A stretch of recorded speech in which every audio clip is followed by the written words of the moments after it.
मैं आपको इस वीलॉग के अंदर 3 मुख्तलिफ वजूहात बताऊंगा कि आखिर ये क्यों हुआ है और ये मैंने इसकी प्रेडिक्शन किस तरह पहले की थी। मामला तय हुए किस तरह है, अंदर की खबर क्या है। बड़े लोगों के मुझे फोन आए, बड़े उन्होंने मुझे कहा कि जी आप कहां से ये ढूंढ के लाए हैं। आज उस्मान बुज़दार साहब की मुलाकात हुई है जहांगीर खान तरीन ग्रुप के साथ और उसमें क्या मामला तय पाए हैं, अब जरा इसके ऊपर आ जाइए। और पीर को क्या होने जा रहा है ये भी मैं आपको बता देता हूं।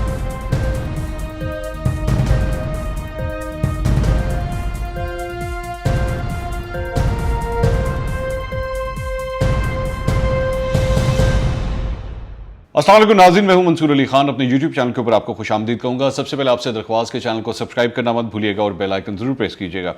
नाज़रीन, जहांगीर खान तरीन के हवाले से अब ये बात सबके सामने आ चुकी है कि जो कुछ भी हो रहा था पिछले 2 दिन के अंदर वो मामला जो हैं वो तय पा गए हैं और ये सारे आपने टेलीविजन चैनल्स के ऊपर टिकट्स भी देख लिए, खबरें भी देख ली।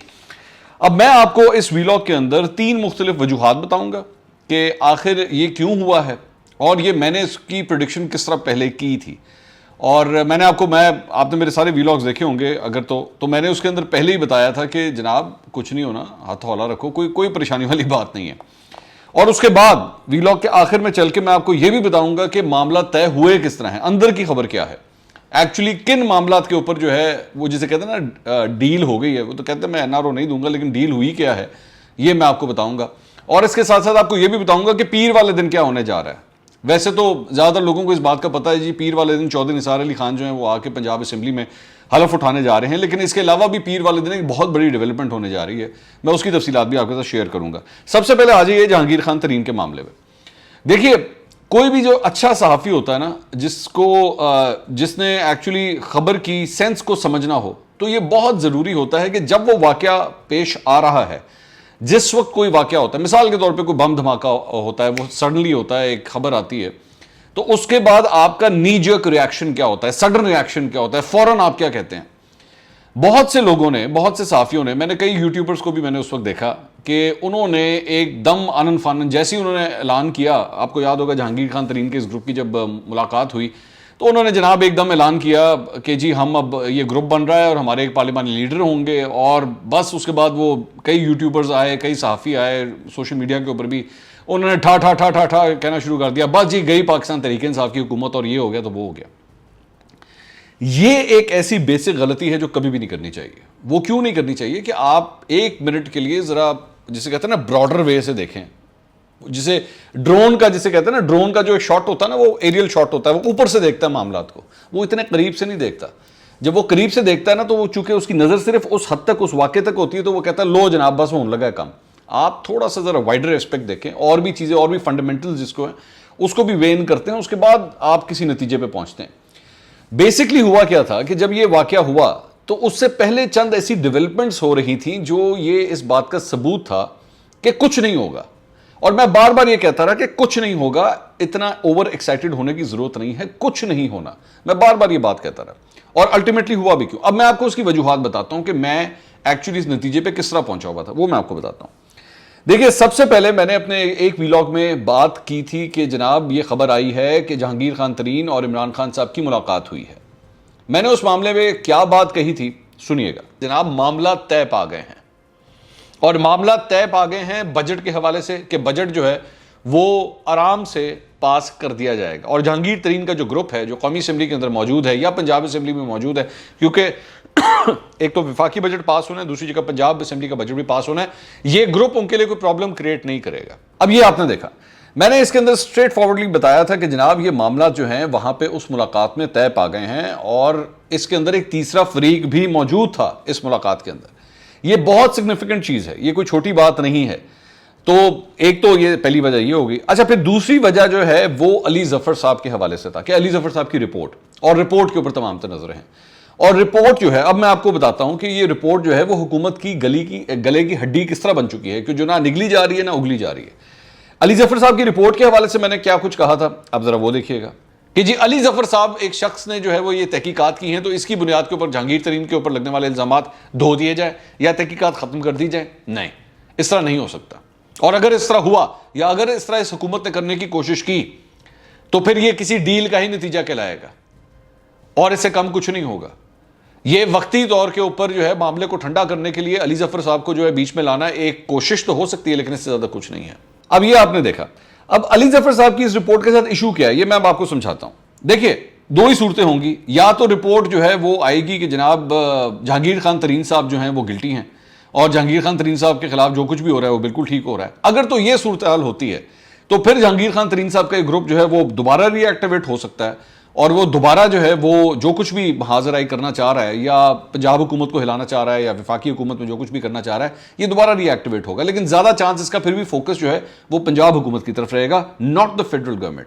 सेंट्रल गवर्नमेंट की तरफ नहीं होगा, पंजाब गवर्नमेंट की तरफ होगा। ये मैं आपको भी से बता रहा हूं, एक बात। दूसरी बात ये, दूसरी सूरत हाल कि अली जफर साहब की जो रिपोर्ट है ये क्लियर कर देती है, ये कहती है जनाब बड़ी नाइंसाफी हो रही है जहांगीर खान तरीन साहब के साथ और जनाब ये पूरा प्रोसेस जो है ये ठीक नहीं है। इसमें सबसे बड़ा प्रॉब्लम क्या है, ये क्यों नहीं हो सकता? ये इसलिए नहीं हो सकता क्योंकि फिर उसके बाद ये सब कुछ हुकूमत के ऊपर आके गिर जाएगा। ये ऑपोजिशन का वो जो नैरेटिव है कि जनाब हमारे खिलाफ एहतसाब नहीं इंतकाम लिया जा रहा है और हमारे खिलाफ जो सारी तहकीकात होती हैं वो किसी के इशारे के ऊपर होती हैं या फ़ोन कॉल्स के ऊपर होती हैं और हमें तो एक्चुअली निशाना बनाया जा रहा है, ये जहांगीर तरीन को बचाते बचाते ये पूरा नैरेटिव फिर आपको अपनाना पड़ेगा, जो कि हुकूमत कर नहीं सकती। उसके लिए बहुत बड़ी एम्बैरसमेंट हो जाएगी। तो इस वजह से ये मैंने पहले से प्रेडिक्ट कर दिया था कि अली जफर साहब जो हैं उनकी रिपोर्ट के ऊपर सारी नजरें हैं कि वो रिपोर्ट कैसी आती है। अब जो डर है इस वक्त, ये मैं आपको खबर दे रहा हूं, जो डर है जहांगीर खान तरीन साहब के हलकों के आसपास जो उनके जराए हैं, वो ये कह रहे हैं कि जी हमें इस बात का डर है कि रिपोर्ट ठीक नहीं आ रही। जबकि मेरे इतला के मुताबिक रिपोर्ट जो है ना वो कुछ दरमियानी किस्म की आएगी। उसमें चंद चीज़ें इधर की मानी जाएंगी तो चंद चीज़ें उधर की मानी जाएंगी ताकि बीच का रास्ता लेके जो है वो निकाल लिया जाए। अच्छा, अब ये भी सूरत हाल, ये जो हल्की फुल्की सूरत हाल है, इसका भी एक वे आउट है जो पाकिस्तान तहरीक इंसाफ के हलकों में इस पर डिस्कस किया जा रहा है। वो क्या है? वो ये है कि जनाब आप कह दें जी ठीक है एहतसाब हो रहा है, साफ शफाफ एहतसाब हो रहा है और कोई उसके अंदर प्रॉब्लम नहीं है, लेकिन अल्टीमेटली तो केसेस ही चलने हैं ना, अल्टीमेटली तो केसेस चलने हैं, केसेस का रिजल्ट आना, तो जो केसेस ही ना चलें। आपको पता पाकिस्तान में क्या सूरत हाल है, यहाँ पे आप उसको गो स्लो पॉलिसी के ऊपर आप डाल दें, एक बटन ही आपने दबाना है, सारे मामला खुद ही स्लो हो जाते हैं। यहाँ पे लोगों के सालों साल जो है वो केसेस पेंडिंग पड़े हुए हैं। इमरान खान साहब के अपने ऊपर जो है वो अभी तक पीटीवी हमला केस अभी तक चल रहा है, उसका अभी तक कोई फैसला नहीं आ सका। तो और मामला कब का है? मामला जो है वो 2014 का है, तो 7 साल हो चुके हैं, उस केस का कोई हतमी फैसला नहीं हुआ। तो बड़े आप उसको गो स्लो पॉलिसी पे कर दें, आप ये कहें जनाब देखें वो केसेस का अपना सामना कर रहे हैं, केसेस का फैसला कब आएगा वो हम देखेंगे। तो एक तो मामला है अली जफर साहब का, ठीक है। अब तीसरी वजह क्या है वो भी सुन लीजिए। मैंने इसके बारे में भी खबर दी थी जिसके ऊपर बड़े लोगों के मुझे फोन आए, बड़े उन्होंने मुझे कहा कि जी आप कहां से ये ढूंढ के लाएं, और वो थी कि जनाब चंद अननोन फोन कॉल्स जो जहांगीर खान तरीन के ग्रुप को मौसूल हुई। मैंने उसके बारे में क्या कहा था अब ये देखिएगा। अब आ जाए जरा कुछ फोन कॉल्स के ऊपर। फोन कॉल्स की कहानी ये है कि जब कल के टॉक शोज हो गए, 8 बजे और 10 बजे के टॉक शोज हो गए, तो मेरी इतला के मुताबिक पाकिस्तान तहरीक इंसाफ के जो जेकेटी ग्रुप के लोग हैं इनको चंद फोन कॉल्स आना शुरू हुई। अब वो जो फोन कॉल्स थी उसमें ये कहा गया कि जनाब ये जो आप लोग कुछ टॉक शोज के अंदर बैठ के बातें कर रहे हैं ना कि बजट नहीं हमने पास होने देना, तो ये नहीं होना था, ये खुदा के लिए हाथ ज़रा हल्का रखें, ऐसा नहीं है।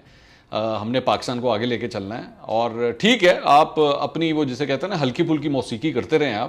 आप लोगों ने अगर अदालतों में जाना है, लोगों के साथ जाना है तो आप बेशक जाएं, लेकिन ये वाला काम जो है ना ये ज़रा हाथ हल्का रख लें। तो ये मेरी जो सोर्सेज से मेरी बात हुई, मैंने कहा जी ये कोई एक आधे बंदे को फ़ोन आया, तो उन्होंने कहा नहीं ये बड़े लोगों को फ़ोन आए, बल्कि ज़्यादातर उन लोगों को फ़ोन आए जो दरअसल में टॉक शोज़ के अंदर जाते हैं, तो उनको ये समझाया गया कि हाथ ज़रा हल्का रखें।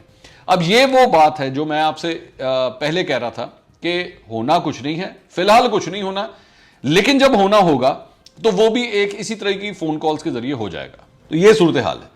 मैंने आपको बताया था कि जनाब ये चंद फ़ोन कॉल्स जो हैं वो आई हैं और उनको कहा गया है कि जनाब हथौला रखना है, इतना तेज़ नहीं जाना, अपने 5वें गियर में से निकल के आराम से चुप करके पहले या दूसरे गियर में आ जाए, गाड़ी की स्पीड स्लो करें ज़रा थोड़ी सी। और क्या हुआ? गाड़ी की स्पीड स्लो हो गई, हो जाती है। लेकिन मैं ये भी साथ साथ मैंने आपको बताया था कि, और मैं दोबारा बता रहा हूँ कि जिस दिन गाड़ी की स्पीड तेज़ होनी होगी तब भी एक फ़ोन कॉल आएगी और यही गियर जो पहले या दूसरे में है ये चौथे या 5वें में चला जाएगा, कोई ऐसी बात नहीं। तो लेकिन फिलहाल कम से कम जब तक बजट आ रहा है तब तक सत्ते खैरान है, कोई प्रॉब्लम नहीं है, कोई मसले मसाइल नहीं है, इसलिए परेशान नहीं होना। अच्छा, अब आगे क्या मज़ीद डेवलपमेंट्स हो रही हैं? ये जो मुलाकातें हुई हैं, आज उस्मान बुज़दार साहब की मुलाकात हुई है जहांगीर खान तरीन ग्रुप के साथ, और उसमें क्या मामला तय पाए हैं, अब ज़रा इसके ऊपर आ जाइए। और पीर को क्या होने जा रहा है ये भी मैं आपको बता देता हूँ। मामला ये तय पाए हैं कि जनाब आप रिटर्न में हमें बताइए कि आपके डिमांड्स क्या हैं। ये मैं बात कर रहा हूं जहांगीर खान तरीन के ग्रुप की, नॉट जहांगीर तरीन, जहांगीर खान तरीन के ग्रुप की। जितने भी एमपीएस एमपीएस वगैरह हैं, आपके क्या मसाइल हैं?